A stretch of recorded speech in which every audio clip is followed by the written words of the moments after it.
Saudara, dalam tema yang sangat menarik, yaitu menjadi terang di kegelapan.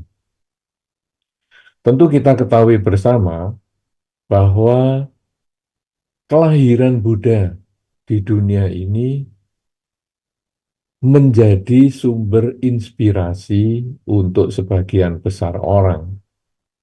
Karena mereka yang dahulu mungkin tidak memahami bahwa hidup adalah dengan realita berisi ketidakpuasan. Kemudian ketidakpuasan ini ada penyebabnya, yaitu keinginan. Dan keinginan ini apabila dikendalikan, muncullah kebahagiaan, dan cara pengendalian keinginan dengan jalan mulia berunsur delapan.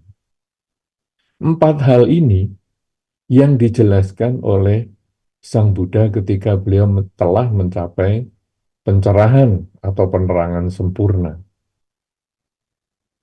Dan empat hal ini yaitu hidup berisi ketidakpuasan, ketidakpuasan ada penyebabnya yaitu keinginan, keinginan apabila dikendalikan muncullah kebahagiaan, kemudian cara mengendalikan keinginan yaitu dengan jalan mulia berunsur delapan, pada saat itu menjadi cara untuk menyelesaikan ketidakpuasan tersebut. Dan pada saat itu memberikan kebahagiaan kepada mereka yang melaksanakan. Sehingga akhirnya mulai saat itu banyak orang belajar Dharma. Belajar Dharma dan diturunkan pada generasi-generasi selanjutnya untuk mencapai kebahagiaan yang sama. Dan sampai hari ini pun akhirnya kita bersama-sama juga kemudian memahami adanya empat kesunyataan mulia ini. Dan kalau kita membaca dari sumber-sumber Dharma, ajaran Buddha-Buddha yang dulu, ajaran Buddha yang sekarang yaitu Buddha Gautama, dan ajaran Buddha-Buddha yang akan datang, nanti akan berisi empat kesunyataan mulia yang sama. Bahwa hidup berisi ketidakpuasan, ketidakpuasan ada penyebabnya yaitu keinginan, karena semakin kita punya keinginan untuk mempertahankan hal yang kita sukai, semakin stres ketika kita berpisah dengan yang kita sukai tersebut. Semakin ingin kita mempertahankan diri supaya tidak bertemu dengan mereka-mereka ataupun hal-hal yang tidak kita sukai. Semakin stres ketika kita bertemu dengan hal-hal yang kita tidak sukai tersebut. Dan kita di dunia ini tidak bisa menghindarkan diri kita untuk tidak berpisah dengan yang dicinta dan tidak bertemu dengan yang tidak kita suka selama kita tidak bisa mengendalikan pikiran. Karena hal yang kita sukai itu ternyata adalah hal yang sesuai dengan keinginan kita. Dan kalau kita ingin pertahankan terus, satu ketika dia pasti lepas dari diri kita, pasti berpisah dengan diri kita. Sedangkan hal yang kita tidak sukai, ternyata juga sumbernya dari pikiran kita sendiri. Karena hal yang tidak kita sukai itu berarti hal yang tidak sesuai dengan keinginan kita. Sehingga sejauh mana kita mau mempertahankan diri supaya tidak bertemu dengan yang tidak kita sukai, satu ketika pasti ketemu lagi. Karena sumbernya adalah pikiran kita sendiri. Karena itu disebutkan dalam Dhamma bahwa untuk bisa memperoleh kebahagiaan, maka sumbernya ini harus diselesaikan dulu, yaitu keinginan kita. Harus dikendalikan. Sehingga kalau keinginan kita bisa dikendalikan, maka kebahagiaan dapat kita peroleh. Nah, sekarang yang keempat ini adalah cara untuk mengendalikan keinginan, yaitu disebut jalan mulia berunsur delapan. Dan ini yang menjadi terang di tengah kegelapan. Jadi mereka-mereka yang bingung, mereka yang gimana ya cara mengatasi kesulitan dalam hidup, penderitaan hidup ini bagaimana? Karena penderitaan hidup ini dialami oleh semua makhluk, bukan hanya manusia saja. Jadi misalnya sekarang kalau kita melihat kucing misalnya, anaknya diganggu karena yang dia senangi itu adalah anaknya, ataupun beberapa hal yang kita lihat di video-video yang berkembang ataupun beredar di media massa, ya, media sosial terutama, kita melihat bahwa ada induk yang sangat mempertahankan anaknya. Kapan itu kita juga melihat misalnya bagaimana seekor tupai berani melawan seekor ular yang sedang melibat akan membunuh, memangsa anak tupai ini. Anda tentu bisa membayangkan tupai itu sekecil apa dan ular itu sebesar apa dan seganas apa.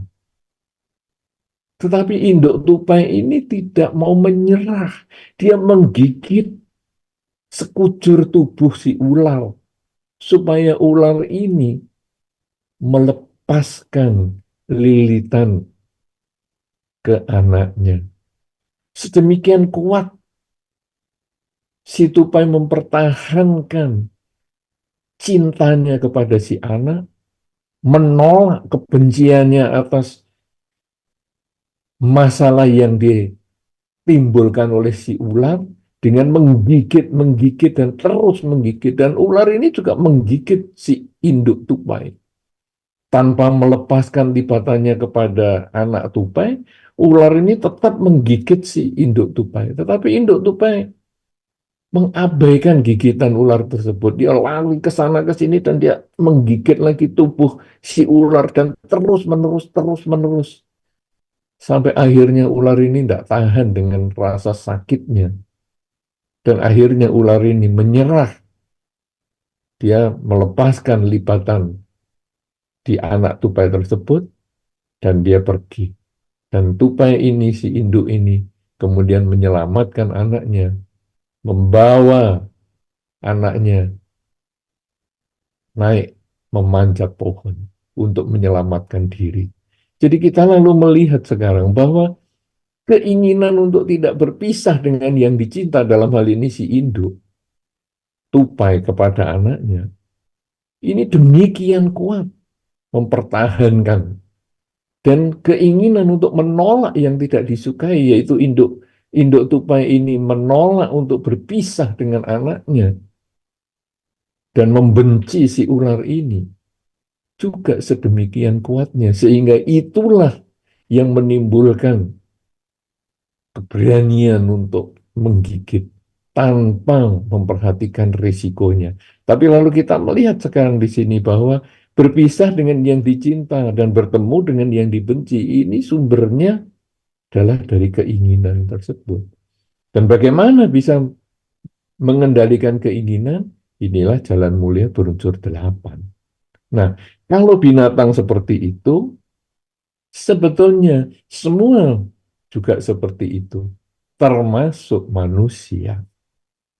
Kita sendiri ketika kita menyukai teman kita, atau kita menyukai suasana tertentu, mungkin suasana sejuk, suasana nyaman, suasana damai, kita tidak ingin berpisah dengan yang kita cintai itu. Ketika kita berpisah dengan orang yang kita cintai, ada stres. Ketika kita berpisah dengan udara yang kita rasa nyaman itu, ada perasaan yang tidak suka di dalam diri kita. Kita semua seperti itu.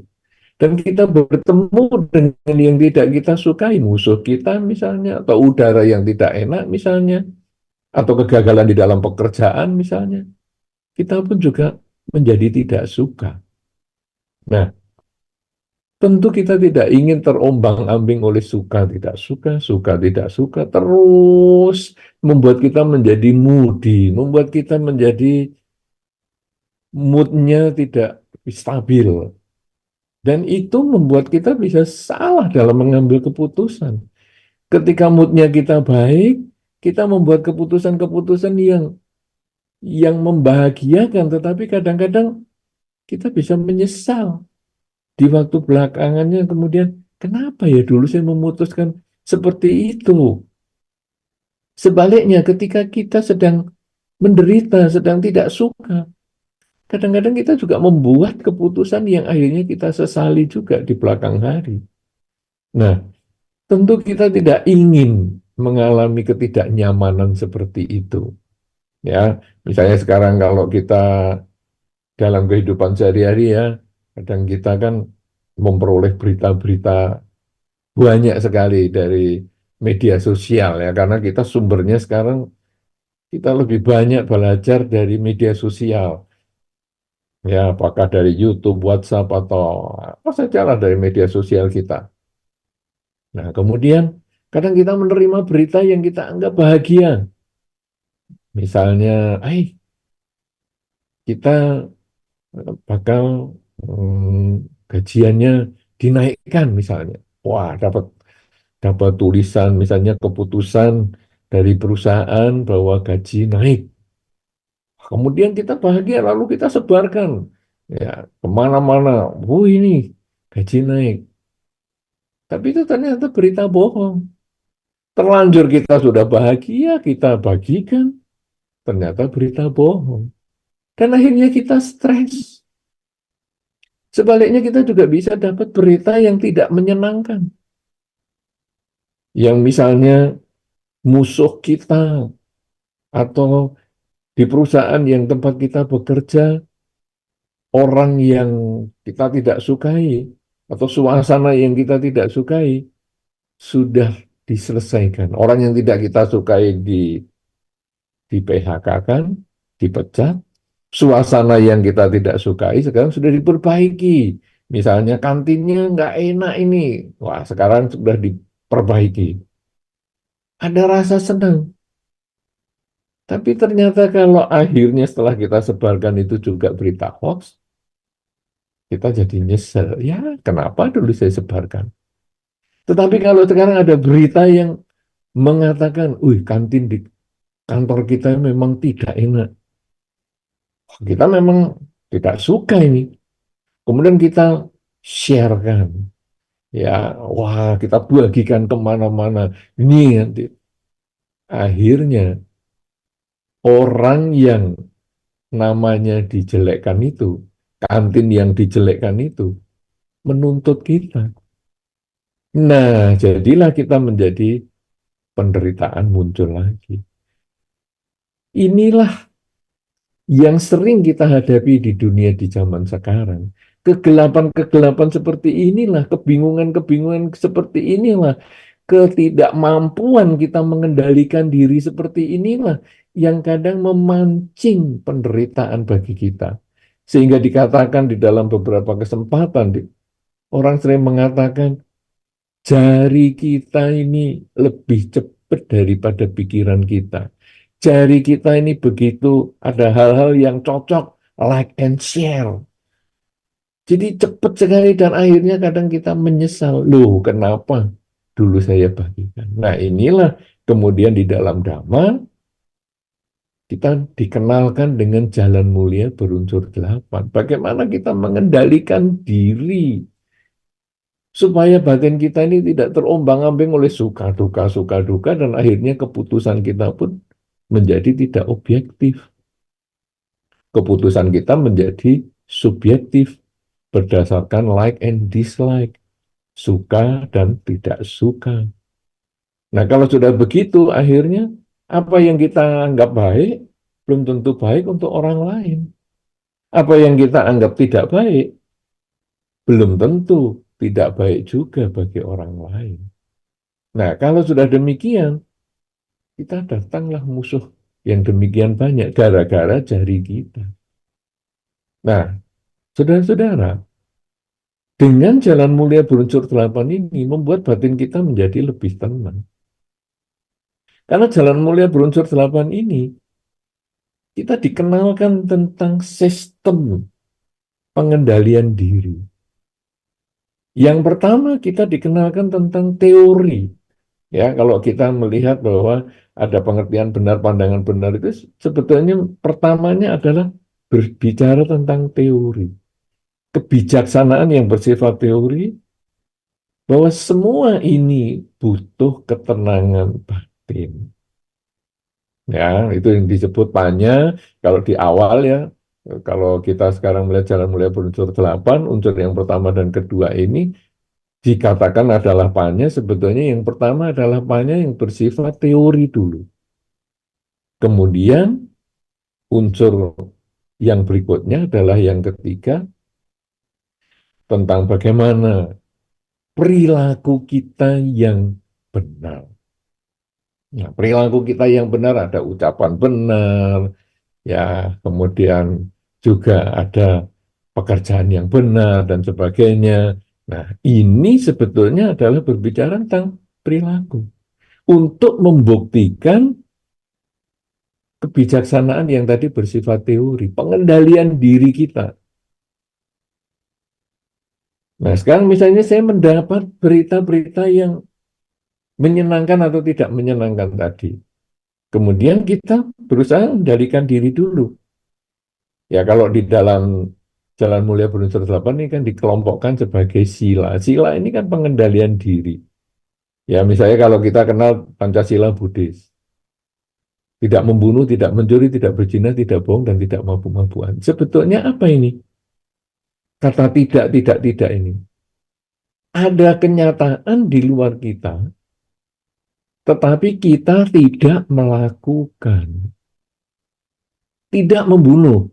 Berarti sebetulnya ada pilihan untuk membunuh atau tidak membunuh. Misalnya yang paling mudah ada nyamuk misalnya, ada kecoa misalnya, ada binatang-binatang yang kita tidak sukai. Berarti ada pilihan. Saya mau membunuh atau tidak membunuh. Ini kebijaksanaan. Pertama bersifat teori tadi dan sekarang akan kita buktikan. Ada nyamuk, bunuh nggak ya? Kayaknya bagaimana ya? Kalau membunuh kan saya menanam padi, tumbuh padi. Di dalam pengertian perbuatan, hukum perbuatan, perbuatan yang benar, bahwa, wow, saya tanam padi, tumbuh padi. Kalau begitu, sekarang kalau saya membunuh atau membuat makhluk lain menderita, tentu akibatnya saya pun bisa menderita. Oke, kalau gitu saya dengan berusaha semaksimal mungkin, nyamuk ini saya usir keluar kamar saya.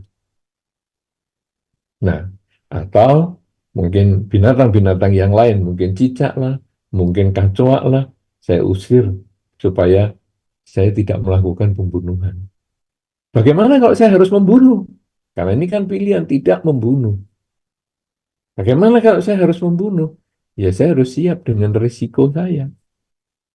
Karena apapun perbuatan yang saya lakukan, risiko pasti kembali pada diri saya. Bukan saya berikan kepada orang lain. Atau saya bisa bagikan kepada orang lain. Nah, jadi tidak membunuh.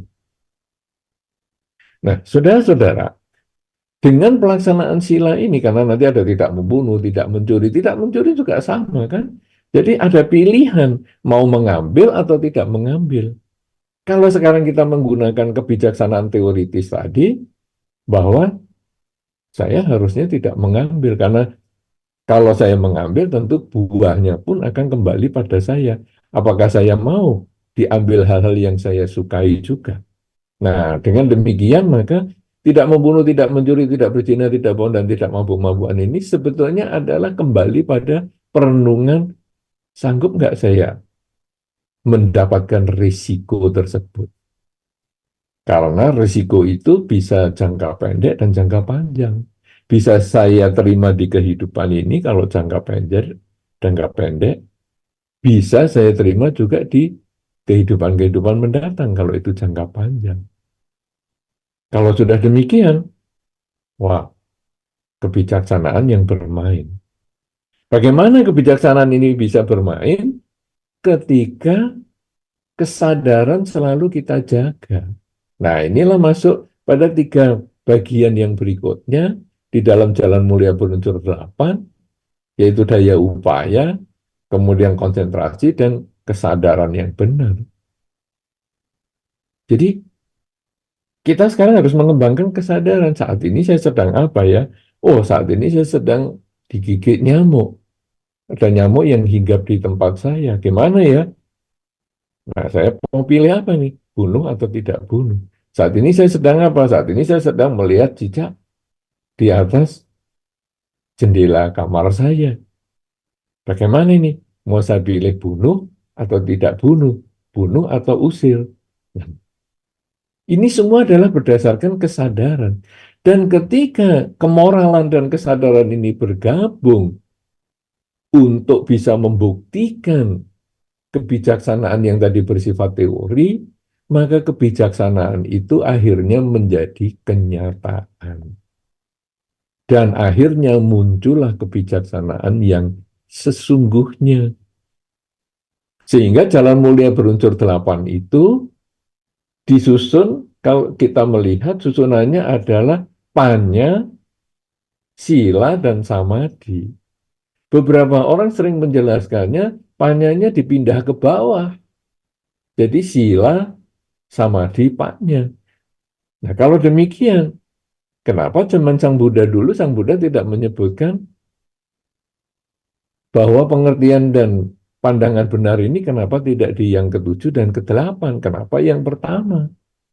Nah, ternyata sebetulnya tetap yang pertama, tetapi teori untuk kita buktikan dengan pelaksanaan kemoralan, kita buktikan dengan kesadaran maksimal, sampai akhirnya menjadi kebijaksanaan yang sesungguhnya. Sehingga Jalan Mulia Berunsur 8 ini menjadi lingkaran, dimulai dari kebijaksanaan, dilaksanakan, dan kembali kepada kebijaksanaan lagi. Nah, itulah yang menimbulkan terang bagi dunia. Karena akhirnya penyelesaian penderitaan akibat berpisah dengan yang dicinta, berkumpul dengan yang dibenci itu, akhirnya kita menemukan solusinya. Dan ternyata bukan hanya di zaman Sang Buddha saja hal ini muncul. Berpisah dengan yang dicinta dan berkumpul dengan yang dibenci itu ternyata sampai hari ini, sampai yang akan datang, akan selalu terjadi. Sehingga sekarang solusinya akan tetap sama. Nah, saudara-saudara, sekarang generasi ke generasi kita sudah jalani. Dan akhirnya sampailah pada generasi kita saat ini. Bagaimana kita membawa dhamma di dalam kehidupan kita sehari-hari. Bagaimana sekarang kita membawa cahaya spiritual di dalam realita dunia zaman sekarang. Saudara-saudara, zaman ini zaman yang cepat sekali berubah. Suka duka demikian cepat berubah. Media sosial demikian cepat mempengaruhi pola pikir seseorang.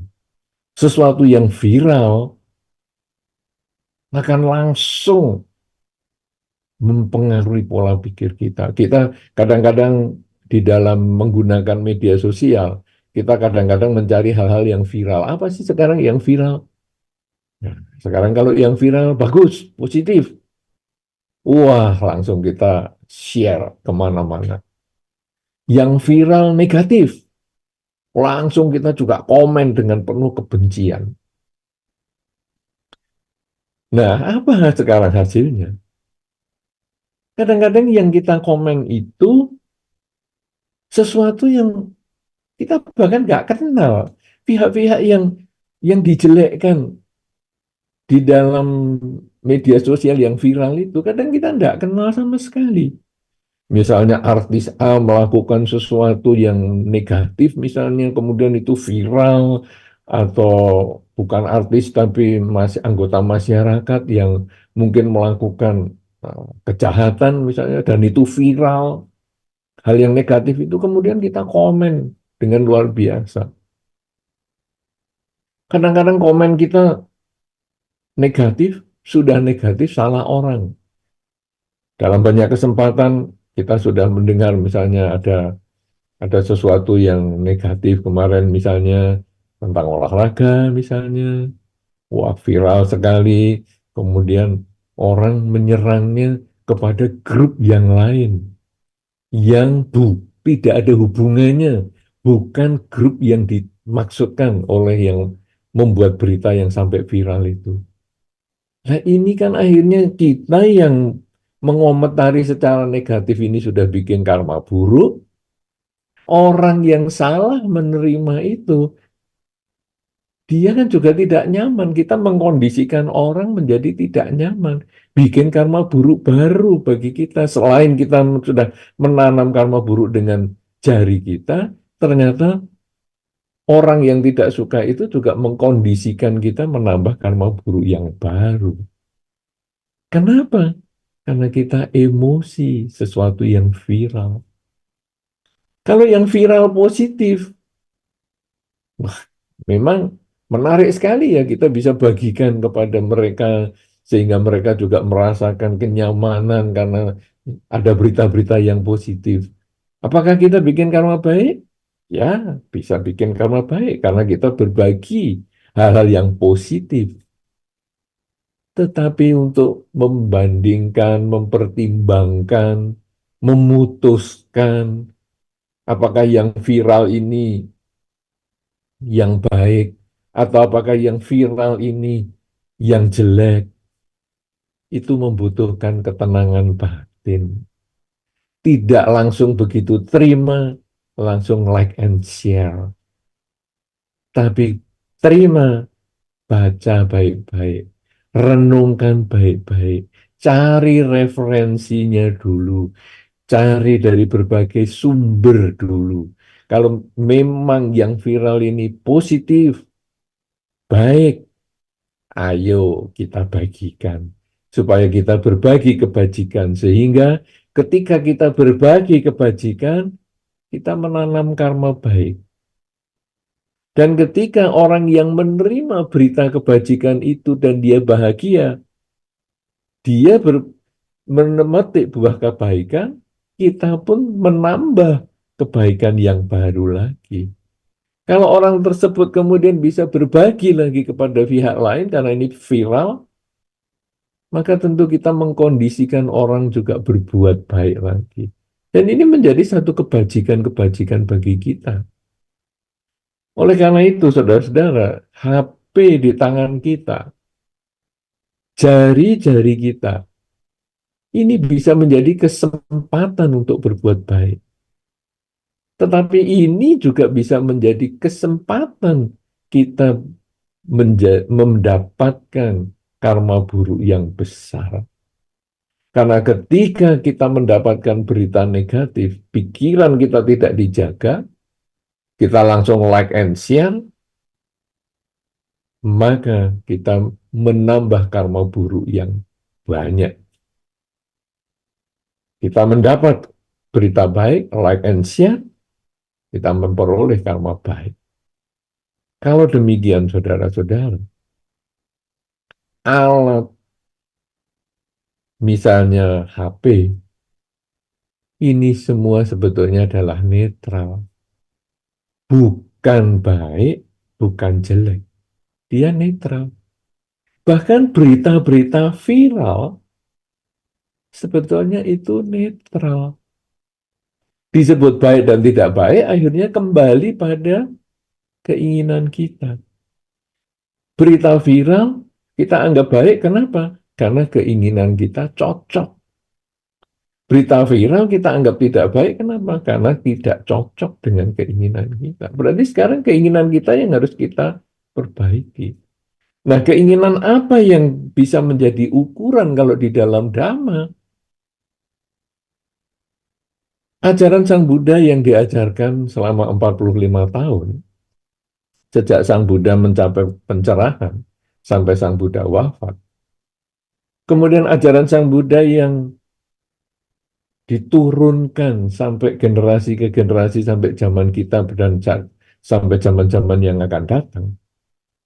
Isinya adalah bagaimana mengurangi ketamaan, kebencian, dan kegelapan batin.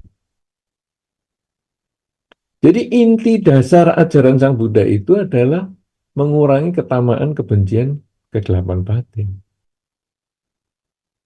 Ketamaan tadi kita sudah berulang-ulang sampaikan, hal-hal yang kita inginkan, kita ingin pertahankan terus. Hal-hal yang kita sayangi, kita cintai, ingin kita pertahankan terus. Yang kita sayangi, kita cintai itu bisa bermacam-macam ya. Bisa benda, bisa orang, bisa suasana, bisa pikiran kita sendiri, ya, baik yang nyata maupun yang tidak nyata, sebetulnya yang kita senangi itu ingin kita pertahankan terus. Yang tidak kita senangi, ingin kita tolak terus. Baik itu orang, benda, pikiran, ya, dan suasana apa saja yang kita tidak sukai ingin kita tolak. Kenapa muncul suka dan tidak suka? Karena ketidaktahuan. Tidak tahu bahwa hidup ini berubah.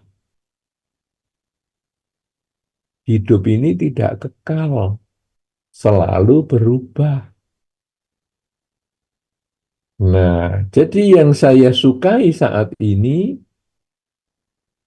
mungkin nanti besok, lusa, atau 3-4 hari lagi, setahun lagi menjadi tidak saya sukai. Hal-hal yang saya tidak sukai hari ini, mungkin nanti besok, lusa, setahun, 2 tahun lagi, 10 tahun lagi, mungkin menjadi yang saya sukai. Jadi semua ini hanya karena permainan waktu, dimensi waktu. Kita menjadi suka dan menjadi tidak suka.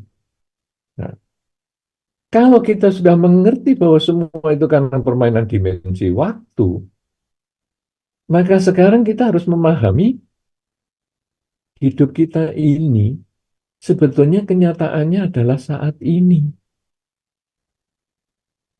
Tadi itu sudah lewat. Tadi kita pernah hidup, tapi sudah tidak hidup. Nanti kita akan hidup, tapi belum tentu hidup.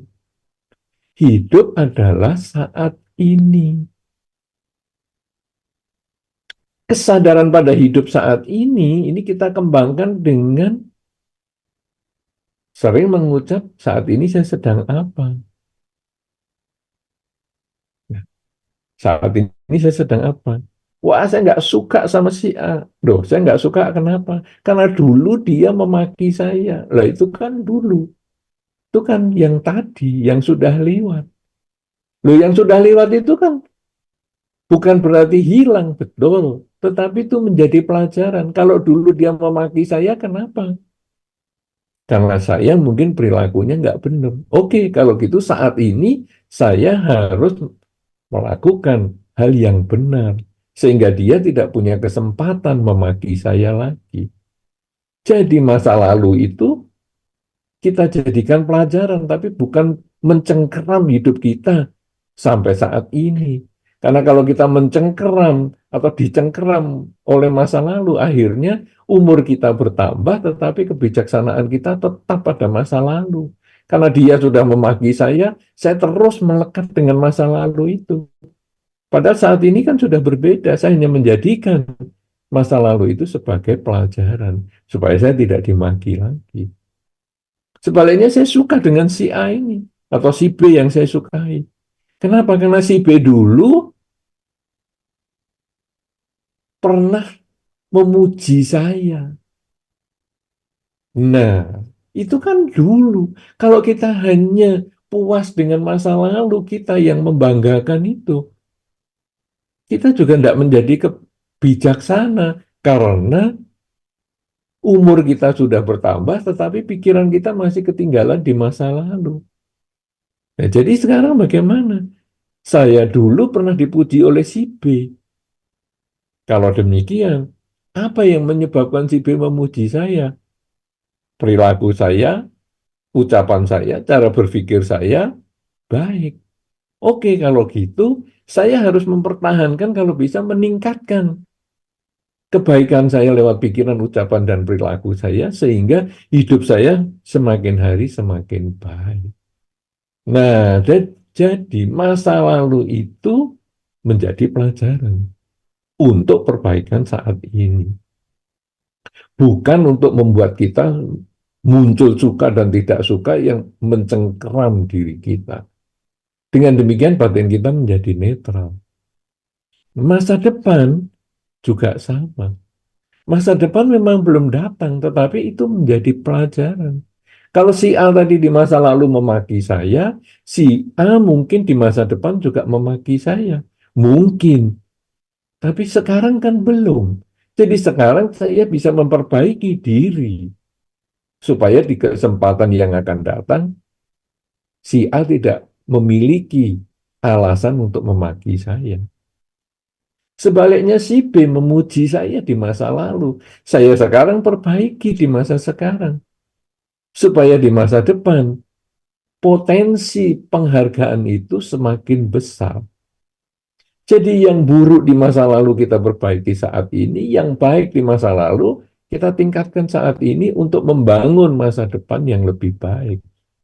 Nah, kalau kita bisa memahami bahwa hidup saat ini, maka kebencian dan kesukaan ini menjadi lebih netral.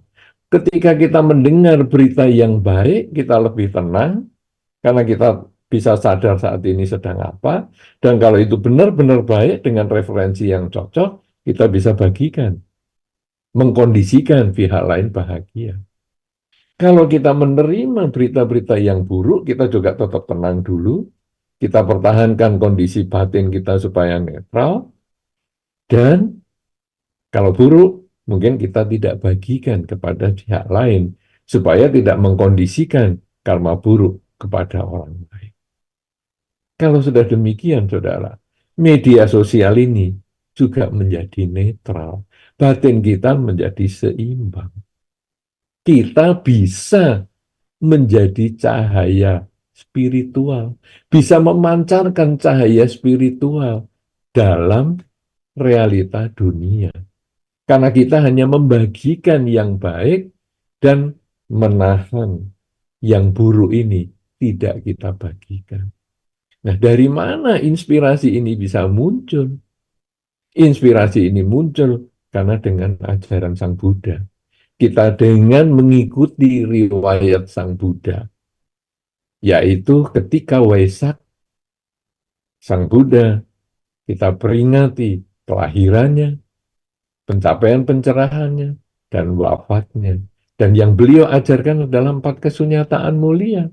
Dan ini kita menjalankan jalan mulia berunsur 8 ini di dalam kehidupan sehari-hari untuk bisa mengatasi ketidakpuasan yang tadi kita sudah sampaikan di dalam jalan mulia berunsur 8 ini kan unsur yang keempat dari 4 kesunyataan mulia yang hidup berisi ketidakpuasan. Ketidakpuasan ini ada sebabnya, yaitu keinginan. Keinginan bisa dikendalikan, maka muncullah kepuasan. Dan pengendalian keinginan ini dengan jalan mulia berunsur 8. Dan jalan mulia berunsur 8 ini berisi kebijaksanaan bersifat teori, dilaksanakan dengan kemoralan dan konsentrasi untuk mencapai kebijaksanaan yang bersifat real. Dan kebijaksanaan yang bersifat real ini kita bisa kembangkan dengan mengembangkan saat ini sedang apa. Nah, oleh karena itu saudara-saudara, kalau sekarang kita bisa mengembangkan saat ini sedang apa, kesadaran pada kekinian, inilah sebetulnya sumber ketenangan dan kedamaian. Bagaimana supaya kita bisa mengembangkan kesadaran saat ini sedang apa? Anda buatlah tulisan, mungkin di HP Anda, mungkin di meja Anda print, ya, atau mungkin di depan tempat Anda biasa bekerja, di mana Anda sering berada yang terbanyak, tulislah kalimat, saat ini saya sedang apa. Supaya Anda pada waktu senggang, waktu Anda sedang tidak sibuk, Anda ketika melihat di meja kerja Anda, lalu tertulis saat ini sedang apa? Anda otomatis membaca dan Anda otomatis menyadari, oh saat ini saya sedang membaca, oh saat ini saya sedang berbicara, oh saat ini saya sedang berpikir. Kemudian ketika Anda membuka HP, lalu dibuka wallpaper Anda juga tulisannya saat ini sedang apa. Jadi begitu dibuka, saat ini saya sedang apa? Oh, saat ini saya sedang membuka HP. Sehingga nanti apapun berita di HP ini, yang viral ataupun yang tidak viral, yang kita suka ataupun yang kita tidak suka, kita semua dengan kesadaran meneliti dan menerima hal itu. Sehingga yang suka dan baik, sudah kita teliti baik, kita bisa bagikan. Yang kita suka, kita teliti, ternyata ini tidak benar, ya tidak kita bagikan, kita delete saja, atau kita hapus. Kemudian yang tidak suka, kemudian kita periksa, tidak baik, ya kita tidak usah bagikan. Tidak suka, benar, ya tidak usah kita bagikan. Karena ini juga mungkin tidak nyaman kalau kita bagikan ke orang lain. Jadi ini semua ada pertimbangannya semua. Dan kalau sudah demikian, maka kalimat yang saat ini saya sedang apa, ini menjadi sangat kuat pengaruhnya pada kehidupan kita. Membangkitkan kesadaran sekaligus membangkitkan ketenangan untuk diri kita, sadar dan tenang, sekaligus kita bisa mengkondisikan pihak lain sadar dan tenang ketika kita hanya membagikan hal-hal yang baik dan tidak membagikan hal-hal yang buruk. Ini adalah cara yang paling sederhana. Tetapi kalau ingin yang lebih mendalam tentang hal ini, saat ini saya sedang apa, maka Anda bisa melakukan latihan konsentrasi yang disebut dengan meditasi atau bhawana yang tadi Anda pada saat sebelum acara ini ataupun sharing dhamma ini dimulai, Anda sudah melakukan itu beberapa saat, yaitu meditasi. Lakukan itu pagi bangun tidur, malam mau tidur. Sering ucapkan saat ini sedang apa? Saat ini saya sedang bernafas. Saat ini saya sedang apa? Saat ini saya sedang menarik nafas. Saat ini saya sedang apa? Saat ini saya sedang kehidupan Recording in progress. sehari-hari. Itu kita terbiasa. Saat ini saya sedang apa? Sedang jalan. Fokus dengan jalan. Saat ini saya sedang apa? Sedang bekerja. Fokus dengan pekerjaan. Saat ini saya sedang apa? Sedang berpikir. Fokus dengan pikiran kita. Jadi apapun yang kita lakukan, sedang berpikir, sedang berbicara, sedang bekerja, kita selalu fokus. Kenapa? Karena kita latihan dari pagi bangun tidur, malam mau tidur. 15 menit sehari saja. Pagi bangun tidur, malam mau tidur. Anda pagi bangunnya jam berapa? Terserah. Mau bangun jam 4 pagi, bagus. 15 menit untuk latihan konsentrasi. Anda bangunnya jam 7 pagi, tidak apa-apa. Latihan 15 menit konsentrasi. Anda bangunnya jam 11 siang, ya tidak apa-apa. 15 menit ditambah untuk latihan konsentrasi. Demikian pula ketika Anda akan tidur. Anda tidur jam berapa? Jam 6 sore sudah mau tidur. Tidak masalah. 15 menit dulu untuk konsentrasi. Saat ini saya sedang apa? Saat ini saya sedang narik nafas. Saat ini saya sedang mengeluarkan nafas 15 menit.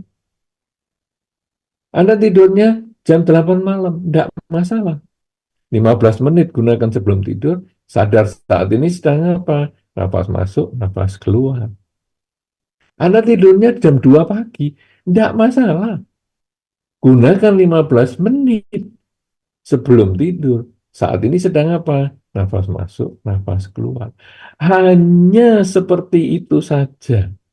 Sangat sederhana. 15 menit pagi bangun tidur, malam mau tidur, Anda bisa memancarkan cahaya spiritual ke dalam realita dunia.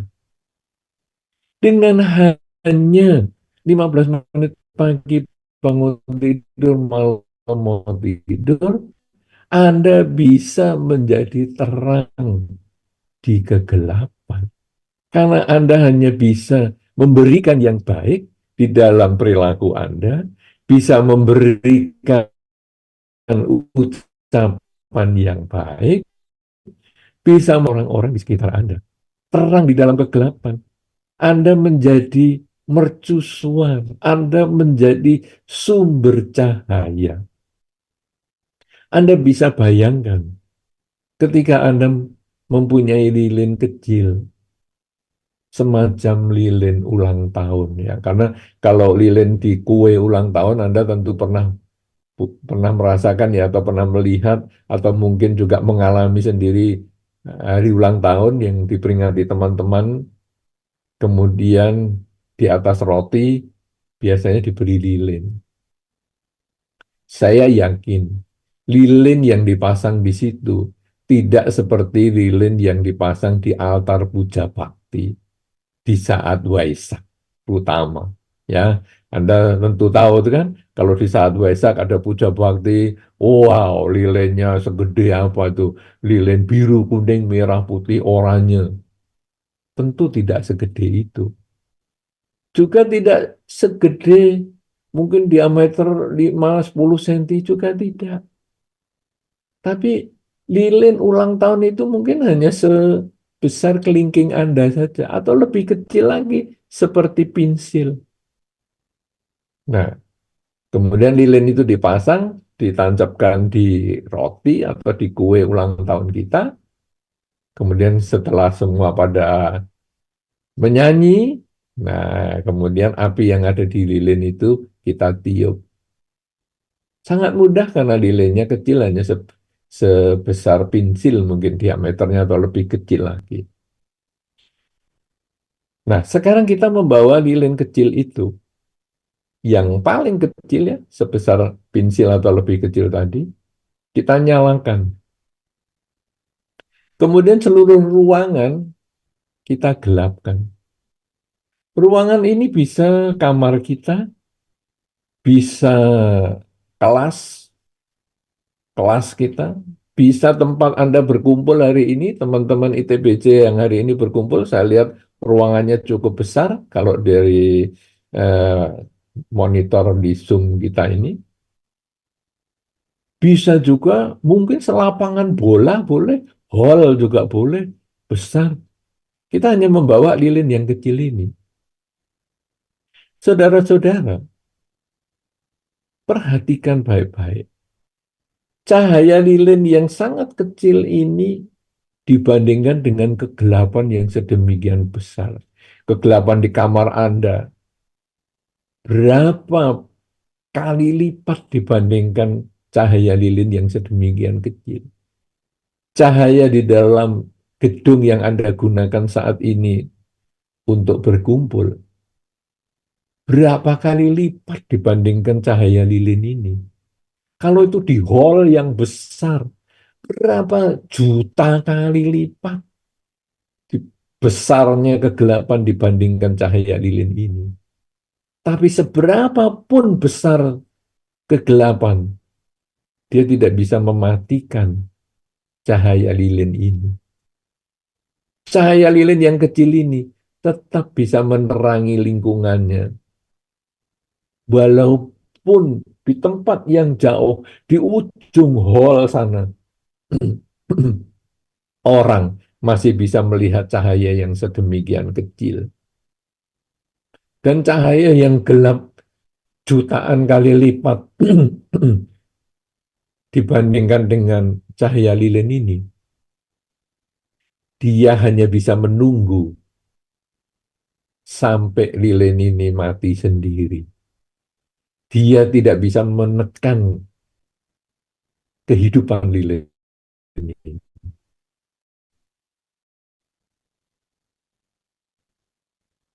Sekarang saudara-saudara, kita adalah lilin-lilin tersebut. Hal yang ajaran Dharma yang ada di lilin yang kecil ini, di tengah lautan manusia yang sedemikian banyak. Lautan manusia yang sedemikian banyak ini tidak bisa mematikan cahaya lilin kita. Cahaya lilin kita ini hanya bisa kita matikan sendiri oleh diri kita.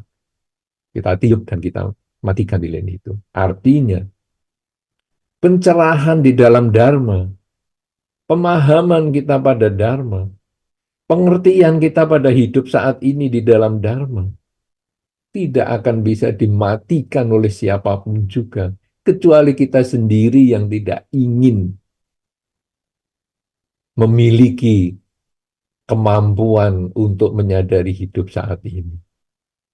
Padahal, kalau kita memahami bahwa hidup saat ini adalah penerang di dalam diri kita, membuat batin kita menjadi tenang dan damai, dan kemungkinan menjadi penerang bagi dunia, karena mereka kemudian memahami dan kita ajak untuk memahami, mengerti tentang Dhamma yang sedikit baru kita pahami ini dengan menyadari hidup saat ini, maka kita akan bisa mempertahankan diri dan menjadikan cahaya spiritual kita ini menerangi, membawa cahaya spiritual kita ini ke dalam realita dunia. Sungguh bahagia saudara-saudara bagi kita yang mengenal Dhamma. Karena dengan mengenal Dhamma, kita punya bekal untuk menyikapi realita dunia saat ini yang sedemikian cepat berubah karena media sosial dan sebagainya, tapi batin kita menjadi tetap tenang, seimbang, dan kita tetap berbahagia di dalam Dhamma karena inspirasi dari kelahiran Sang Buddha, pencerahan Sang Buddha, dan wafatnya Sang Buddha yang kita peringati pada saat Waisak. Saudara-saudara, inilah yang saya bisa sampaikan dalam kesempatan ini. Semoga bisa menjadi inspirasi bagi kita, bisa menjadi pendorong semangat untuk kita semua, agar kita dapat melaksanakan Dhamma semaksimal mungkin, sehingga akhirnya masing-masing lilin kecil di dalam batin kita menjadi terang di kegelapan, membawa cahaya spiritual ke dalam realita dunia.